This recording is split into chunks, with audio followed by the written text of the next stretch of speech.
نے کہا کہ بعض لوگ ایسے ہوتے ہیں جو قرضہ لے لیتے ہیں اور اس کے بعد دینے کا نام نہیں لیتے ہیں، بار بار چکر لگواتے ہیں، کال اٹینڈ نہیں کرتے ہیں۔ ایسے لوگوں کے لیے شرعی طور پہ کیا حکم ہے؟ جبکہ وہ قرض ادا کرنے پر قادر بھی ہوتے ہیں لیکن جان بوجھ کر ٹال مٹول کرتے رہتے ہیں، اور خود انسان ذلت محسوس کرتا ہے بار بار مطالبہ کرنے پر، ایسے لوگوں کے لیے کیا حکم ہے؟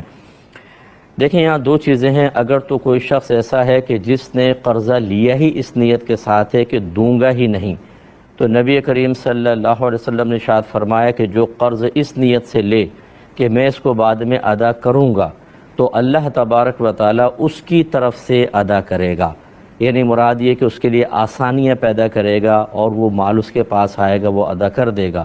اور جو اس نیت کے ساتھ قرضہ لے کہ میں دوں گا ہی نہیں تو اللہ تبارک و تعالیٰ اسے تباہ کر دے گا۔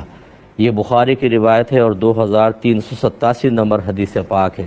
اور ایک روایت میں یہ دوسری ایک تو یہ ہے، اور ایک روایت یہ ہے کہ جو مالدار ہونے کے باوجود قرض کی ادائیگی میں ٹال مٹول سے کام لے تو وہ اس نے ظلم کیا، یعنی وہ ظالم ہے، اور ظلم کرنا حرام ہے۔ اس کا مطلب حرام اور گناہ کبیرہ کا مرتکب ہوگا۔ یہ بھی بخاری کی روایت ہے اور 2400 نمبر حدیث پاک ہے۔ لہذا جو ہمارے بھائی بہن سن رہے ہیں، خدارہ قرض کی ادائیگی میں دیر نہ کریں۔ اسی طرح مارکیٹس کے اندر ہم نے دیکھا ہے کہ جو سیلز مین ہوتے ہیں بیچارے چیزیں دے کے چلے جاتے ہیں، پیسہ پڑا ہوا گلے کے اندر، وہ آئے گا جی وہ پیمنٹ کر دیں، پھر آ جانا، دوبارہ آ جانا، بعد میں آ جانا، بار بار چکر۔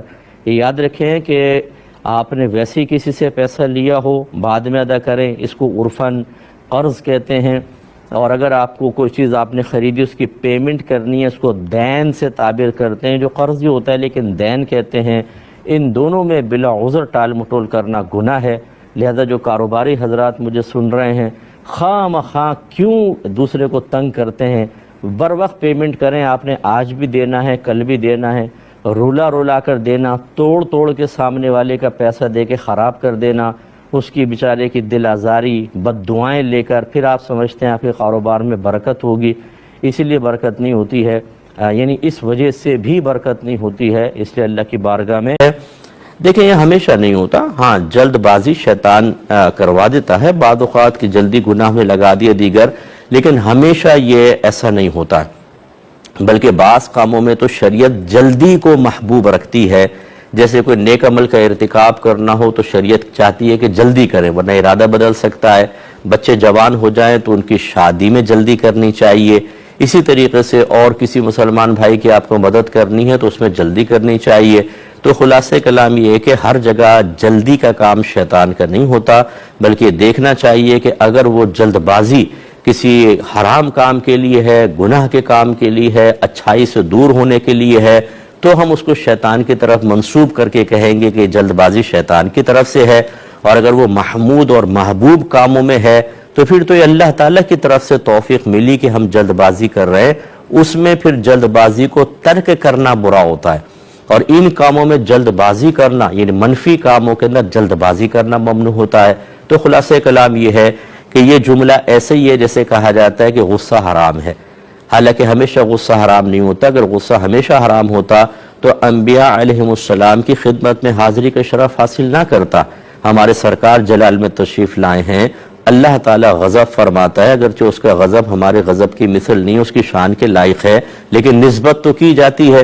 اور اسی طرح صحابہ کرام غضب میں تشریف لائے، اہل بیت اطہار ہیں، اسی طرح اولیاء عظام ہیں۔ تو اس کا مطلب ہے کہ غصہ اگر مطلقاً کہا جائے غصہ حرام ہے تو کیا ماذ اللہ ثم ماذ اللہ ان سب کی طرف حرمت کی نسبت کی جائے گی؟ یقیناً نہیں۔ بعض اوقات تو غصہ آنا یہ محمود ہوتا ہے اور حکمت کے ساتھ اس کا اظہار یہ مطلوب شرع ہوتا ہے۔ جسے بچوں کو نافرمانی کرتے دیکھیں، حرام میں مبتلا دیکھیں تو غصہ نہیں آنا چاہیے، آئے گا، اور بعض اوقات اس غصے کا اظہار بھی ہونا چاہیے تاکہ بچے اس گناہ سے باز آئیں۔ تو اس لیے ہمیشہ غصہ حرام نہیں، لیکن وہ اس کی ایک پہلو ایک جہت لے کر بعض اوقات کہہ دیتے ہیں غصہ حرام ہے۔ اسی طرح یہ ہے کہ جلد بازی شیطان کی طرف سے ہے، کوئی ایک پہلو ذہن میں رکھ کر کسی نے مقولہ کہا اور معروف ہو گیا، تو لہٰذا یہ ہمیشہ اور ہر صورت حال کے لیے نہیں ہے، مخصوص صورتوں کے لیے ہے، یہ ذہن میں رکھیں۔